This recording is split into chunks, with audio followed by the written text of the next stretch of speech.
This time around, it's you who have to apologize for the delayed start. Usually it's us, but we are fine with that. No problem. We'll go straight to the media briefing. The Minister of Basic Education is here together with the Deputy Minister. And at the end of the statement, there will be an opportunity for questions. And as per practice, we'll ask that when we get to question time, you introduce yourself. But I'm going to hand over to the Minister right now. Minister, please. No, thank you very much, Elijah. Let me also... Okay, thank you very much, and let me also join you in thanking the members of the media for their presence. We fully appreciate that. I'll go straight to just our discussions with MECs, that since we were instructed to close schools, we have been in constant communication with MECs, including this morning. We had a teleconference this morning at 7:30, which was meant to consider and evaluate the plans that we've been working on ever since we had to close schools abruptly. So since the schools were closed on Wednesday the 18th, we have had a series of consultations with the provincial departments of education to identify ways in which we can ensure that our children are better informed about COVID-19. They are engaged and continue their education in their homes. So following the announcement of the lockdown now by the President, CM has had to refocus on its plans that it had conceptualized after the 18th. So what we agreed this morning at CM was to focus on work to prepare for a catch-up program so that as soon as we're able to open, we can intensify our work and protect the year. And our efforts are going to be focused in the main on the promotion of learning and teaching to start with at homes, but more important, to prepare for the catch-up when children come back to school. We are in consultation. We had communicated with our teacher unions. We had also had communication with our school governing bodies, and must express our gratitude and appreciation to the UNICEF that has been helping us also with plans on what we do and just working on different scenarios of what would happen when the schools reopen. We also had lots of support from the National Education Collaboration Trust, which has also come forward with its partners to support us in dealing with the current, but in the main with the future when schools reopen. And we want to say as a sector that we are acutely aware of the importance of keeping our children safe from all sorts of dangers, including abuse and anxiety caused by COVID-19. And in this regard, we encourage and do rely on families and community services to remain extra vigilant in the care and support of learners. And we appeal to them not to leave them unattended, help to watch the signs of depression, and provide ongoing support to address anxiety at this time. And we think that it is important that we continue to speak to learners about the promotion of health and safety at homes and adhering to the basic hygiene practice. So together with provinces, the National Department of Education, we have put in place a number of programs, including online broadcast support resources, which comprise of subject content, focusing mainly on grade 12s, but also developing programs for all other grades, and in the main promoting reading for all grades. Some of the programs that we have made available, and some will be available from the 1st of April, because different parties, different provinces, and different partners are helping us with these materials. So as a department, we are working closely with key partners to coordinate and make available content tailored to support our learners' education and health needs during this time, and we will be making the following resources available. Broadcast lessons working with SABC, TV and radio, and some are already running. You could have seen them, different programs, different stations, different provinces. We also have programs that we're running with DSTV channel 180. ETV has allocated a dedicated channel for 3 months on the OpenView platform. We're also broadcasting lessons on community radio stations around the country. We have electronic readers available via all platforms in partnership with Vodacom, MTN, Telkom, and Cell C. We have 2 enabled app as a freely downloadable educational platform with more than 2,000 electronic readers in the indigenous languages. We also are working again with the different partners in the media to promote the African Stories series through the To Enable app. We are also working with the National Reading Coalition, which has identified extensive lists of educational resources, and different organizations are willing to make available their resources for free. There's also free access to Siyavula Maths and Science support in partnership with MTN, and we have free access to Vodacom virtual classrooms. And these are some of the programs that we have made available. And rural provinces we're also looking at, which is it will be impossible to distribute, that we should also give hard copies to learners, and that was a plan before the lockdown. But we are also looking at how we access other communities and other learners who may not be accessed through these platforms. So the content that we're working on has been carefully curated. That's why I would like people to work through us, so that we don't flood learners with lots of information which sometimes it's not coordinated. So the content that we're working on with our partners is carefully curated to be available online and for broadcast. And we will make available on various platforms. And we have updated our website with current and relevant content, inclusive of reading resources and websites. Other content which is available on the website of our partners has also been made available through links on the DBE website. We've also encouraged different provinces to make available their resources and provide links through DBE, so that even provinces themselves can share materials. The curriculum teams from all provinces are working together. As I said, our appeal is that let's work through a very coordinated system so that we don't throw lots of uncoordinated information to our learners. So we are really appealing to parents and teachers and learners to visit the website. We urge those who really are caregivers of children who raise them, especially those with learners who raise or look after children with special educational needs, to get in touch with the department should the need arise, because we've been getting lots of calls from them, and we wouldn't want to prejudice the well-being of children with special needs, but we also would not want to be the ones who are encouraging people then to move around and say they're looking after children with special needs.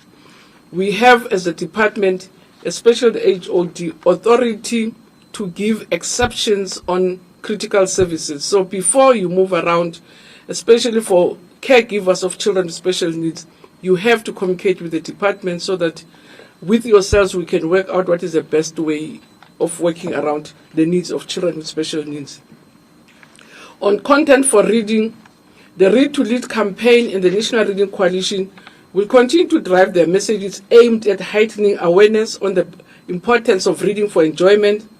Again, we urge households to support reading improvement initiatives by ensuring that children are given time to read, and that parents and caregivers participate by reading with their children and sharing stories. I think it's a good time for bonding and supporting and reading to our children. So in terms of the availability of books, a number of resources for reading for enjoyment have been uploaded on an online platforms, and these include readers in various languages. There's also been lots of questions around school nutrition. And as CM, we did discuss this morning about the provision of school nutrition programs during the lockdown. And we agreed that outside our infrastructure, which is schools and teachers, as the sector, we're not able to feed children in communities. And have agreed that we will work through the leadership of social development to feed in communities. And as a side, Chair, I can even say that countless kids have disappeared overnight after the announcement of the lockdown. So parents quickly rushed kids out of the province. So it's going to be impossible for us to say we can track children that were feeding, the 9.6 million children that were feeding, and say we can run any feeding during the lockdown. So we want it to be very clear that as much as it's a difficult thing to say, as DBE or as education, we've agreed with MEC, it's mission impossible. We won't be able to do it. So on the reopening of schools, and I want to read this slowly because I find it very upsetting. We are aware that people continue to spread incorrect information, and fake news cause a lot of damage to the work we're doing, especially under the current circumstances. We humbly and strongly, at the same time, urge members of the public to desist from spreading false information about when schools will reopen and on any other matter. That's why I say even teaching, if as far as possible, if it can be coordinated through us. So there is no truth to what has been circulated on social media about schools reopening in September. So we request the public to ignore any other information which is not communicated officially by DBE and dismiss it with the content it deserves. The truth is that, as MECs in our teleconference this morning, we extensively deliberated on the preparations for the opening of schools after the lockdown is lifted. So the exact dates for the reopening of schools for the start of the second term will be communicated officially later, and it's going to be dependent in the main by how, as South Africans, we carry ourselves during this lockdown. That's what is going to determine whether the curve flattens or it doesn't flatten. So we're going to be guided by the Department of Health to say, indeed, we think we can really lift the lockdown, children can go back to school. So when our children go back to school, it's all in our hands during this period after midnight, that people, as much as possible, we're appealing to them to observe and respect the lockdown. So as a Department of Basic Education, we're finalizing a standard operating procedure for basic education sector to provide guidance to schools and education offices on how to prepare for the opening of schools. The department is in discussion with the National Treasury and all our provinces on the provision of minimum health packages for our schools. Again, we'll provide more details, and that's what we're working on with provinces, and also getting the command centers in provinces to make sure that we can really deal with some of our major challenges around health in our schools. So I'm very grateful to our partners who are extending a hand during these challenging times by making available their physical and financial resources. We welcome commitment of support from partners such as Old Mutual, which has pledged 50 million to support the education program. UNICEF and others have made inquiries in terms of how they can assist us. All education-specific contributions processed by our department, such as materials and platforms, will be registered with the Solidarity Fund established by the President, so that any other pledge we're channeling it through the Solidarity Fund, including even offers for feeding learners. We've referred those to the Solidarity Fund so that they can be processed through social development, because we'll have no capacity to receive them and even to use them. So the schedule for broadcast of lessons is available on the DBE website as well as on social media platforms. We can tune in to any of the listed radio stations and TV stations to benefit from the programs that have been prepared for the children and their parents or guardians. So the speedy recovery of schools program will be determined by how, as I say, we conduct ourselves as people, because as a sector, we are more likely to have long-lasting implications if the reopening is delayed. The next 3 weeks, I think, for us as a nation, but also as a sector, are crucial for the reopening of schools. And it depends on all of us to flatten the curve of COVID-19, which is rising at a rapid rate pace daily. So we really appeal on behalf of government that we must please cooperate during the lockdown, stay in our houses and stay safe. Some of our officials will remain available to provide support. Contact us via our social media platform for a speedy response to our questions, because some of us and some of the staff will be full-time working at home to make sure that we can be contacted on any emergency that arises, or if there's any matter that committees don't understand. But in the main, there is no movement that's going to happen in the schools, because we are also in the full lockdown like everybody else. And we will announce when we are able to reopen, guided by health, but also guided by how we conduct ourselves after today's midnight. Thank you very much, Chair. Thank you so much, Minister. Colleagues, we can now take questions. Please show by raising your hand so that we are able to identify you, and then you can then proceed to ask your questions. I'm seeing 2 hands right now. I'm going to start there at the back. Please identify yourself and then ask your question, and then I'll come to you. Good day, it's Sipho Stirman from SABC TV News. Minister, you said there is no exact date of reopening of schools, but preparations are underway. Exactly what are these preparations? What work is currently underway to prepare for the eventual opening? And also, you mentioned that, of course, you'll consider the eventual opening after the lockdown has been lifted, but the danger of the coronavirus will still be there. And we know that often in certain provinces, classrooms are overflowing, schools are congested. So that in itself is a danger. So are you looking in situations like that? Thank you. All right, thank you for that. I'm seeing another hand on my right. Thank you very much. I have one question. Please identify yourself first. My name is Unongado Maduwedu. I'm writing for Maverick Citizen today, but I'm from Equal Education. I wanted to know if there are, because you spoke about skeleton staff being left inside the DBE, and I'm wondering if there are places where there's a consideration around safety protocols for school children inside their communities during this time, and if there are something the DBE would take on quite deliberately. The reason we're asking this is because we're wondering who inside the DBE or anywhere else in government is going to be helping with the delivering or dropping off of hard copy materials. How are people going to be able to know how and when to get a hold of the HODs, as you've spoken about, like a centralized, streamlined approach from the DBE? And how do we ensure that children that are in the peripheries of highly density areas or the rural, peri-rural urban areas are able to still receive the National School Feeding Scheme? And is that responsibility then being passed off completely to the DSD? And we'd also like to know if the DBE and provincial departments of education are going to make their websites data free so that learners can access the resources you speak of. Okay. There are no other questions, Minister. I'm going to hand over to you, and the DM is here as well to provide support to the Minister and also deal with other questions. Minister, I'm handing over to you. Yeah, as you said, Chair, we will share the answers with the DM.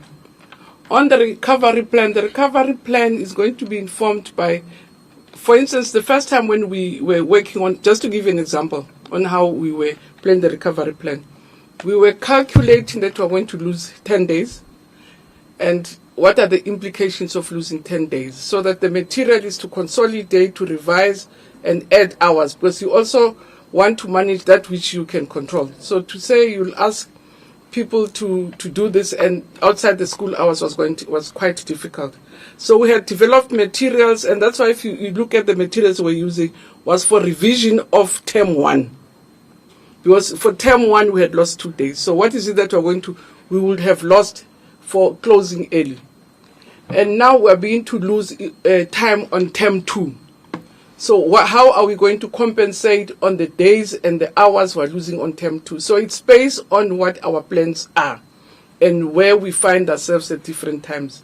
So it will be your enrichment materials. We're going to possibly have longer classes, So enrichment material, that's what we're planning in terms of the recovery plan.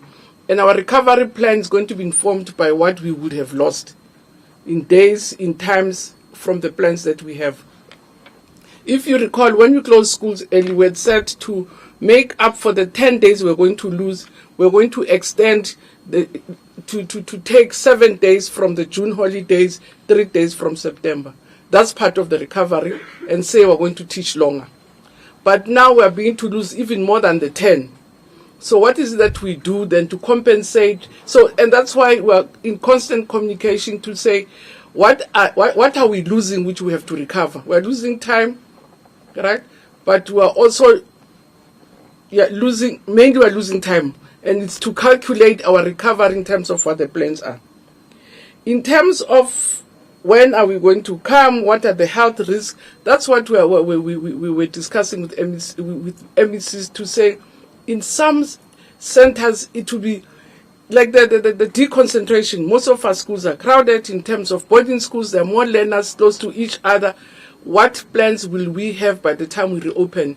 Again, talking about the real world, because we can't, and I can't expect provinces that if we open schools, say for argument's sake, we open in the 16th, they would have created more spaces for deconcentration. But it's one of the factors that we have to look to say, what are the different health protocols in the context we find ourselves, we will be able to realistically put in place. And that's what the discussions are all about. They are not finalized, but it's what we are discussing also as the sector. We had to do an audit of the availability of water, for instance, to say, I had to ask Province to say, to give me an audit, which school, whether it's not running water, has no access to water. So if they're using boreholes, are they all fully functional? If it's potable water, are the supplies always there? So we had also to do an audit in terms of the availability of water in the sector. But we have not, and that's what we're engaged. We have not finally finalized the health implications of us reopening at any other time, but opening we have, and that's why we have to look at it. In terms of, there's no skeletal staff. It's lockdown. You see, after 12 midnight, all of us are in houses. No one is moving. We're not distributing anything. There's no one who's distributing. The only people I had asked for permission that they should be allowed, not even this week, from next week, will be people who are working on broadcast, and very few of them. Right? Very few of them. So there's no distribution, and that's why I would say there won't be any feeding. There's no one's going to be feeding, because it means then there's no lockdown. That's when we are asking and working through social development to get committees to step up without feeling insensitive to what the challenges are in the communities. And that's why we're humbly appealing to committees to step up, because from equal education, I always say in December we close for 6 weeks. We close the whole of December, 2 weeks in January. In June, we close for 3 weeks. So we shouldn't underestimate the capacity of communities themselves to be able to carry themselves. We know there's going to be lots of distress, and that's why social development is looking at how families and communities in distress are going to be assisted. But we definitely, and that's why I mentioned in the statement, we feed 9.6 million children every day. There is no way under the lockdown we can pretend that we can do it under lockdown. It's not going to happen. Social development is looking at measures, and they'll speak for themselves, of how they assist communities, because those kids are already in communities and families in distress, but we won't be feeding at all. We won't be distributing any materials at all. And that's why the recovery program is not only focusing on your ICT platforms. We are counting days and hours we're losing, and say, when the schools reopen, how do we make up for them? Are we going to, because we're even obviously having to change our school calendar, right? Is that what we're going to do to save the year? So those are some of the things we're talking about, but anything that gets us to move it, it's not going to happen. Anything that is going to happen is what is going to happen through ICTs. So when we say people must talk to us, they must communicate with us through ICTs. Don't expect that we'll get officials in the office. There won't be officials in the office after midnight today. There won't be anyone. There will be, from next week, permission for a few officials who are working on the ICT platforms for limited hours, and safety protocols have been put in place. Anything else, anything moving, there's nothing moving on our side after midnight today. So, Tim, I'm not sure if I left anything out, but really want to emphasize that after midnight we're not moving. Minister, I think you have covered everything. Yeah, I think you have covered everything, except there's this question of free data from basic education. I think Minister mentioned that there's Vodacom virtual classroom that is free for our learners. And the issue of school nutrition for rural, our learners are learners, all of them, whether rural or from townships, because poverty is not only in rural areas, is there and it's rife in townships, especially in informal settlements. The way social development is responding when schools are closed, because there are NGOs that work with social development that are feeding the learners, that will still continue. Minister, I think how South Africans collectively respond to the call of the lockdown will determine the spread of the virus. And if we all positively respond as South Africans, we will change. The spread will not be as we suspect that it will grow. It will be minimal, because we have been informed and everyone have been educated how to behave and how to respond to this. So I believe that if we really adhere to all what the President has said and the Department of Health has said, we will win this virus. Thank you. Thank you, Minister. Just on the issue of the zero rating, most of the material that the Minister has spoken about is freely available. For example, the Vodacom virtual classroom, it's zero rated, and the content that is there is grade specific. So if you were to go to it, whether you have data or not, it doesn't matter which network you are using, you will be able to access all the content, which is good quality. We've been using it for some time, so it's reliable. If you were to go there, you wouldn't need to access the website of the department. I thought I should just make an addition to that one, Minister. Any other questions, colleague? I'm seeing two hands again, three now. Okay, let me give fresh hands. I'm seeing you, Zen. Thank you very much. It's Zianda Ngobo from Newsroom Africa. While it is admirable that you will have all this learning material available online, I think some of the concerns, even from parents, is how are you going to be assessing, the pupil's ability to grasp the particular content that you're going to put online, because that's exactly the role that's played by teachers to ensure, different pupils have different, learning capabilities. So when we do eventually come out of the lockdown, what preparations are you putting in place for the teachers, but also for the pupils to ensure that, yes, this content was online, but some pupils may not grasp the content the same way as others would. All right, thanks for that. Sipho? It's just a clarity question here again. So right now, as we stand, Minister, you do not know when schools are likely to reopen. All right, thank you. I think there was a third hand.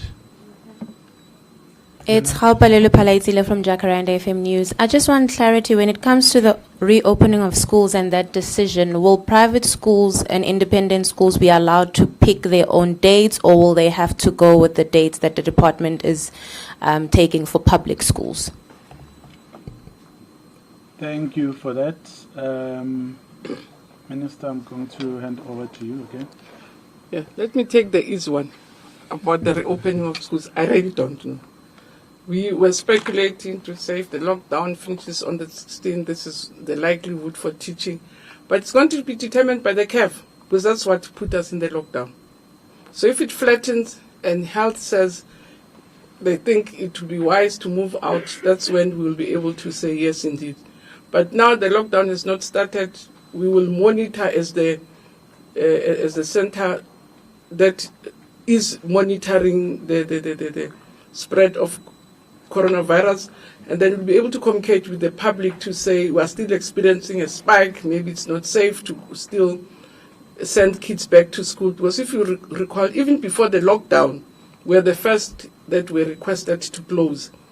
And simply because of the risk that we pose to the public, we have lots of people, children, at the same place at the same time. If it could break up in one school, the chances of it spreading throughout the village, because all these 1,000 kids are possibly going to 1,000 homes, then it's much more dangerous. So ourselves and the churches are just one of the biggest risks in terms of spreading the virus. So the answer, I don't know. We're going to be informed by, as I say, health from an ICD in terms of their estimations to say, indeed, can we go back as education, as I said, because of the risk that we pose as the sector, but also the risk that we have as a sector, especially primary schools with younger kids and all sorts of things. So the long and short, the answer is, I really don't know. But we will communicate on an ongoing basis from monitoring after the lockdown, how things are going, and I think the Minister of Health will give us direction. In terms of recovery, that's why I explained that our recovery in the main is in